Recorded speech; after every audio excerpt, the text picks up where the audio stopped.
All right. Good morning, everybody. Welcome into Jammin' Sports on this Tuesday morning, August the 29th. I'm doing an extra point early this morning to basically kind of go over some stuff that I've seen with Madden 24. We ran into a problem last night. Actually, it was a growing problem. Let me see if I can back up and set this up. If you're familiar with this channel, then you know that we do sim seasons using Madden NFL football. And for the past 6 seasons, we've been using Madden 19. The reason being is that Madden 20, 21, 22, and 23 were all crap games. And if you played CPU versus CPU, it didn't take long for you to see that the game was scripted.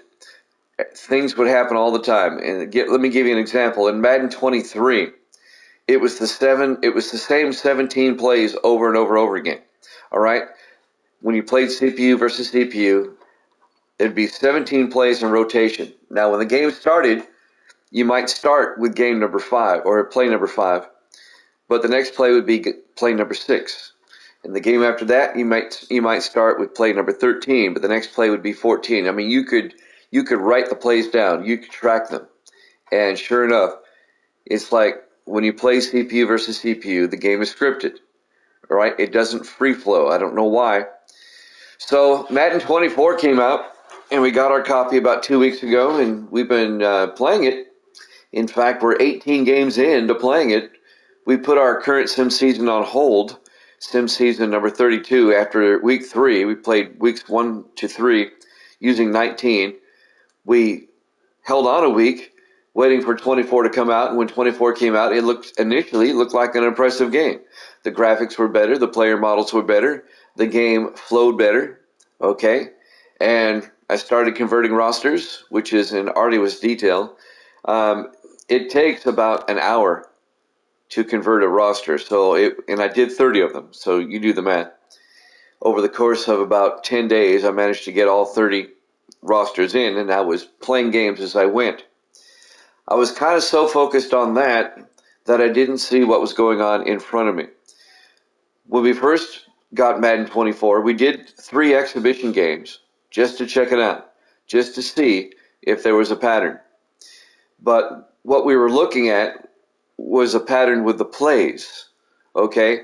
Like what happened with 23. We weren't focused on other things. And we didn't see a particular pattern at all with the plays. It wasn't the same 17 plays over and over again. So we're like holding out hope. Hey, this is good. This is good. So we started our week 4. And in fact, we got all the way through week 4, all 15 games. And last night we played 3 games into week 5. But this past Saturday, when I did 4 games, I started noticing a pattern. And I didn't really say anything then. I'll explain the pattern here in a second. And then on Sunday, played a couple more games. I was noticing the same pattern. I thought maybe if I tweaked the sliders some, it would fix it. But I've been tweaking the sliders as I've been going to try to fine tune the game. And sure enough, last night, Monday night, I did 3 games, and the same pattern showed up again.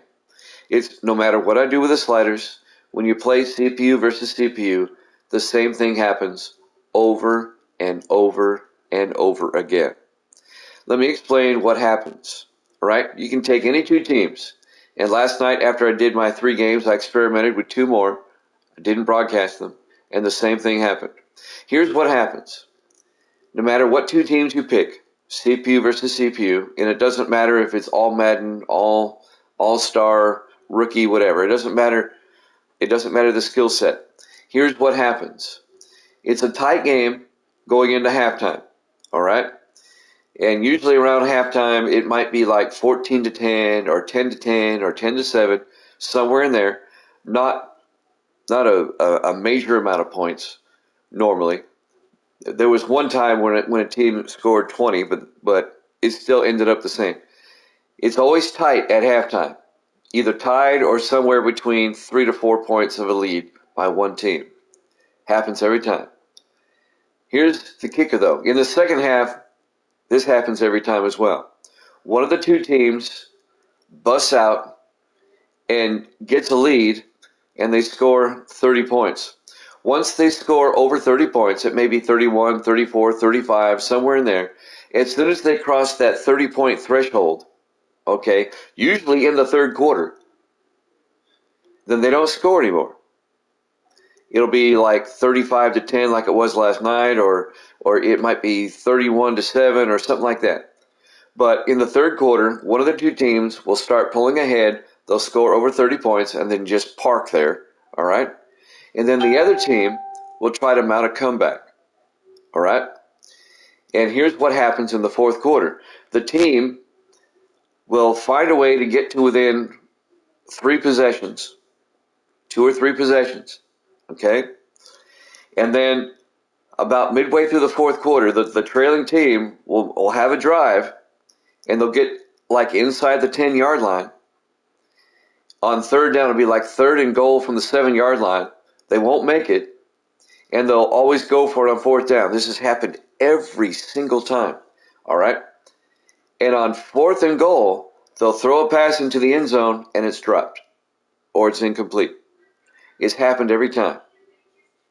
And then the other team will get the ball. They'll drive down the field, maybe get a first down or so, the team that's leading. But they'll end up going maybe get 1 first down or go 3 and out, and they'll have to punt from their own end of the field. The trailing team will then get the ball, and they'll end up going 3 and out. And now the winning team will have the ball maybe around midfield, maybe in the losing team's end. But for some reason, they won't score again. They'll go 3 and out or whatever. And the final score will always end up being like 30-something to maybe 17. Maybe the losing team gets into the 20s. But it happens every single time. And last night I noticed the 3 games that we did last night. The Buccaneers and the Saints. We did the Jets and the Bills. And then we did the Colts and the Jaguars. And Evil Dead was with me, my moderator. And about the fourth quarter, I noticed during the Jaguars game against the Colts that the same thing was happening. You know, and between the 3 games, I was adjusting sliders to see if I could get this thing to stop doing it. But no matter what I did with the sliders, the same thing happened. So in the fourth quarter, when the fourth quarter started, Jacksonville was up, I think, 35-10. It was 14-10 at halftime, okay? And the Jaguars, 3 touchdowns in the third quarter. They score their 30 points. They get over 30. They're at 35, and they just park there, all right? So going into the fourth quarter, I think it was still 35-10. And I told Evil Dead, I said, look, I've noticed a pattern. And he was like, what? And I said this during the broadcast to everybody who was watching. I go, I'm going to predict what's going to happen here. And I proceeded to basically start telling everybody exactly what was going to happen, and that's exactly what happened. All right? First of all, I said the Jaguars aren't going to score again, and they didn't. All right? And then the Colts, I said the Colts are going to come down the field now. All right? And I noticed the same thing happened. They got inside the 10-yard line. It was 3rd and goal. They didn't. I said they won't make it. I go, they'll come up short. And sure enough, they throw a swing pass. It was 3rd and goal from the 6. They throw a swing pass. The guy gets 3 yards. He's short of the end zone. And I said the Colts are going to go for it, which is no surprise. With about 5 minutes left, you're down by 3 touchdowns. You're going to go for it. Or you're down by 4 touchdowns. You're going to go for it. So they went for it. But before the play started, I said, here's what's going to happen. They're going to throw into the end zone, and it's going to be incomplete. The receiver might even be wide open, but he's not going to catch it. So sure enough, on 4th and goal from the 3, the Colts throw to a wide open guy in the end zone, and he drops it. At this point, Evil Dead was like, what is going on here? He's like really shocked. And I go, it gets better. All right? I said, the Jaguars now will take over at the 3-yard line. They'll go 3 and out and have to punt. I called it before it happened. Sure enough, the Jaguars go 3 and out, and they punt from their own end. Okay? And the Jaguars are still winning now, 35-7. And then I go, okay, the Colts are going to score on this drive to make it a 3-possession game. All right, before the Colts even had their first play, They got great field position because the Jags punted from their own end zone. It was like around midfield. I said the Colts will score to make it a 3-possession game. And sure enough, Colts drive down the field, and they score a touchdown to make it 35. Actually, it was 35-10 at that point, and so they made it 35-17. Okay? And then at that point, I said, that's going to be the final score. Even though there's about 4.5 minutes left, that's going to be your final score. I said the Jaguars will get it back. They'll go 3 and out again. Sure enough, the Jaguars get it back. They're up by, 35-17. They're up by 18 points, a 3-possession game. And sure enough, the Jaguars went 3 and out and they punted. The Colts got it back at about their own 45-yard line with about 3.5 minutes left. I said, nobody's going to score again. This is it. Okay, there's still 3.5 minutes left. Nobody's going to score. And I said, the Colts will go 3 and out right here, and the Jags are going to have great field position. Sure enough, the Colts go 3 and out. They go for it on 4th down. I say it's going to be incomplete. And they throw an incompletion. In fact, they went 3 and out without gaining a single yard. And I said, okay, there's 2:30 some odd left. And the Colts actually managed to move it. Actually, they went 3 and out, but they actually moved it to about midfield. But that's where the Jags took over. And even though the Jags had time to score again, they didn't. I say, here's what's going to happen. The Jags will move the ball, and they may get a 1st down, and they'll run out the clock, but they won't score. They won't even get in field goal range. The closest they got was about the 39-yard line. But throughout the 4th quarter, play after play after play, I was telling them what was going to happen, and it happened because we had seen it before. Now, the previous 17 games to this, it wasn't the same final score, all right? However, it was always 30-something to 2 or 3 possessions less, your final score. It might have been 31-14.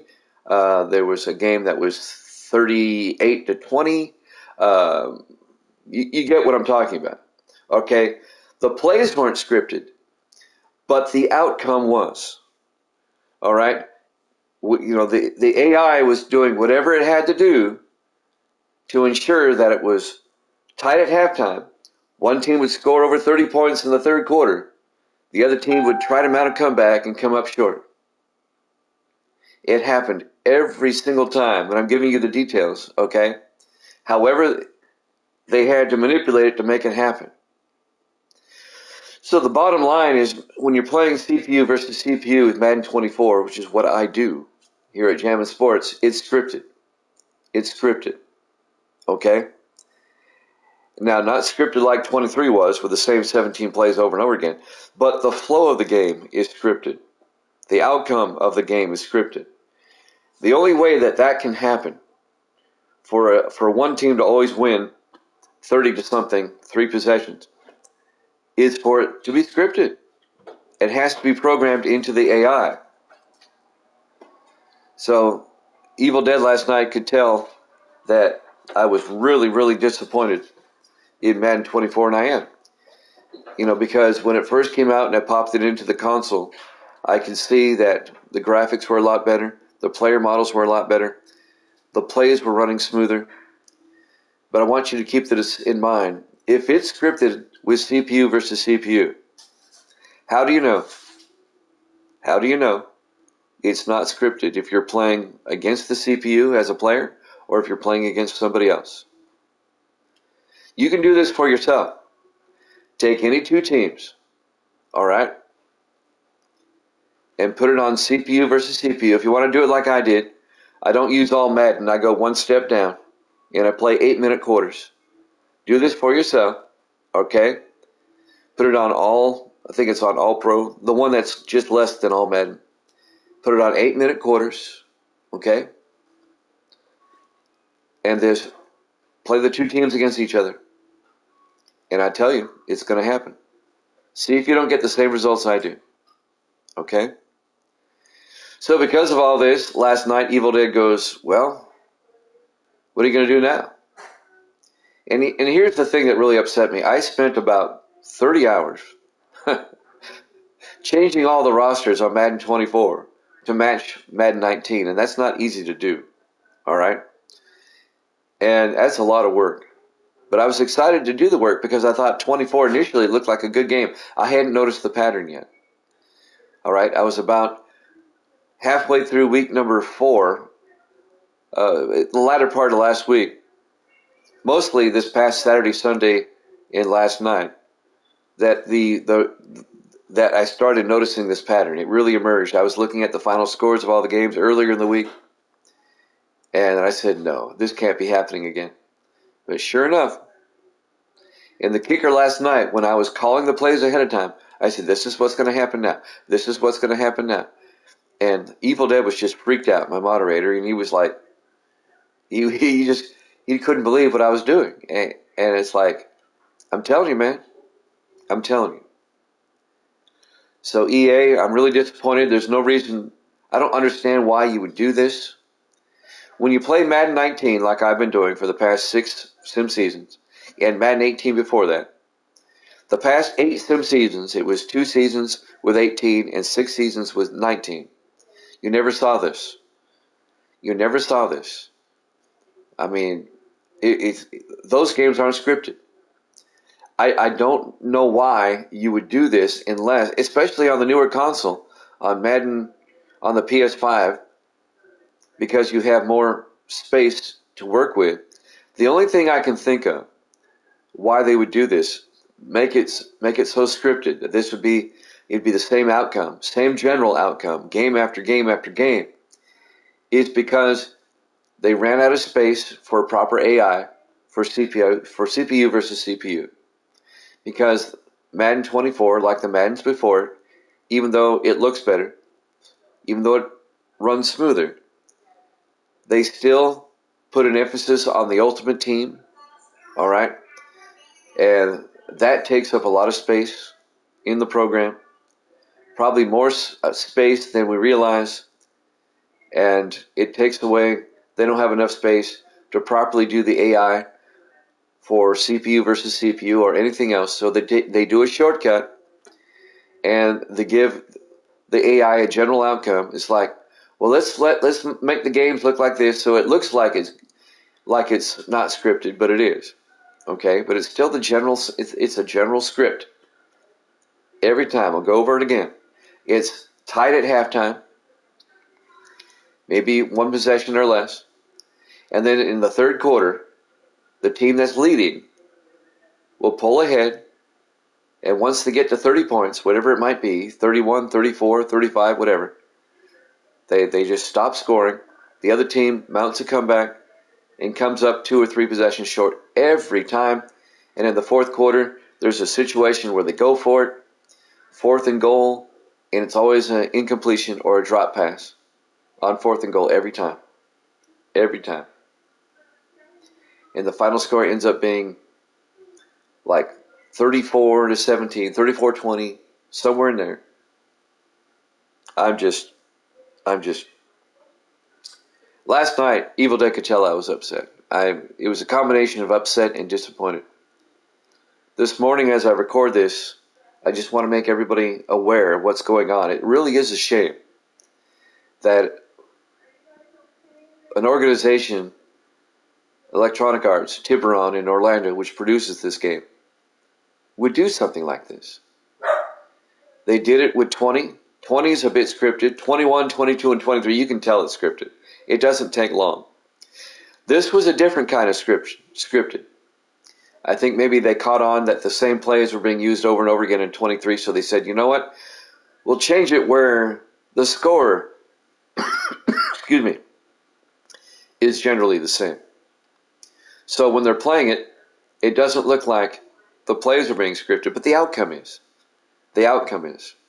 And if you're not actively looking for it, you won't see it. But I had been burned so many times. I never did get a copy of 22, but with 21 and 23, I saw it, and I was looking for it, but eventually I saw that they changed the script from plays to outcome. And I'm done. I'm done with Madden 24. In fact, I put it up for sale. Misty's got it up for sale this morning. I dropped it down to $50 because it's used, and hopefully I'll get some of my money back. But like I said, this is Tuesday morning when I'm recording this. I'm not normally on Tuesday morning or in the morning. Later tonight, we'll be back with Madden 19. I trust that game. Is Madden 19 perfect? No, it's not. But on a scale of 1 to 10, I'd give it a 9.4. Okay? It plays a whole lot better than any of the newer Maddens. It looks better. And we'll be back on Madden 19 to finish our current Sim Season 32. And I hope that those that watch this video, if you want to, go back and watch the fourth quarter of the Indianapolis-Jacksonville game from last night. You can watch it on Twitch, or you can go to YouTube and watch it there. I put all my games on YouTube when they're over. It's Jammin' Sports at YouTube again. It's at Jammin' Sports. I implore you, if you don't believe me, all right, go to YouTube or go to Twitch and watch the fourth quarter of my Indianapolis-Jacksonville game from last night. Because that's where I start right at the fourth quarter when it starts. Because during the fourth quarter, at the beginning, I tell everybody who's watching, to include Evil Dead, who's there, that there's a pattern. And then I start predicting plays.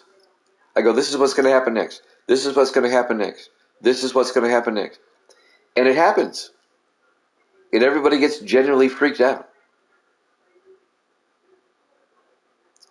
So, like I said, in the broadcast, I said the proof is in the pudding. And if you want, go back and look at some of the other games and you'll see the same pattern emerges. Okay? The previous 17 games I did to that. So tonight we're back on Madden 19. Let me tie this up with a positive note. Madden 19, for my money, it's a PS4 copy. Well, they only came out with the PS4 copy for 19, but I played on the PS5. And last night I was looking at 19 again. The graphics are better, even than 24. The lighting's better. It plays better. And I trust it. It's not scripted. In the 6+ seasons I've done with 19, I've never run into any type of scripting problem. And believe me, I've looked. Ever since I got burned with 21 and 23, I've been looking for a pattern, but there's not. It plays like it's supposed to play at CPU versus CPU. For my money, it's still the best Madden out there for the PS4 or 5. I play mine on a PS5. The PS5 cleans it up and makes it play even better.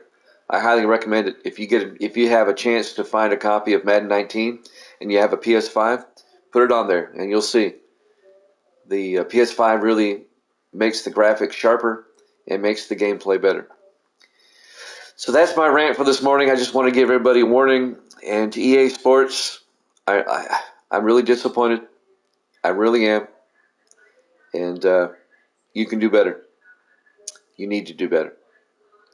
All right, that's it for this edition of The Extra Point. I just want to get this out there. We'll see you later tonight at 8 o'clock Eastern Time, 5 o'clock Pacific. The two games tonight will be the Falcons and the Steelers from Pittsburgh, and then we'll have the Rams and the Browns from Cleveland. So until then, this is Jimmy Jam saying so long, and thanks for watching The Extra Point.